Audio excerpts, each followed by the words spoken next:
شما فکر کنید آشغالایی که هر روز تو محیط زندگیتون جمع میشه رو دور نندازید. یه گوشه از اتاق، یه گوشه از خونه یا محیط کارتون جمعش کنید.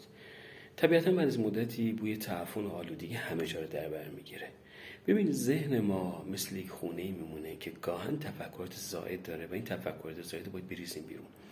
یکی از انواع تفکرات زائد اینه که ما توی گذشته موندیم و یک سری آدم‌ها رو مسبب شرایط فعلیمون میدونیم.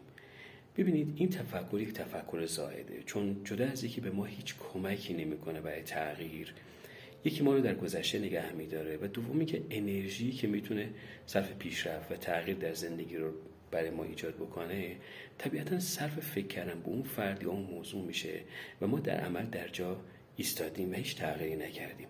یکی از راهکارهایی که میتونیم تفکر زائد رو در واقع کاهش بدیم اینه که گاهن به بخشیدن و گذر برسیم. اینکه در گذشته چه کسی چه آسیبایی به ما زده، این به معنای نیست که اون افراد حق داشتن این کار بکنن.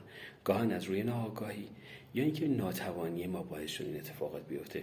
ما باید به بعضی وقتا به بخشیدن برسیم و گذر از اون شرایط. نه بخشیدن و گذر از جهت که اونا کاری نکردن، نه، اینکه ما به خاطر راحتی و کاهش بار روانی ذهن خودمون بعضی از موقعیت‌ها رو ببخشیم.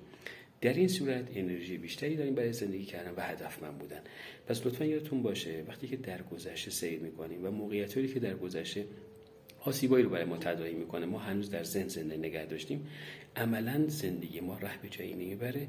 و اینکه از خود انتظار داشته باشی که تغییری بکنی، هدفی داشته باشی و پایبند به هدفت باشی، تا حد زیادی امکان پذیر نخواهد.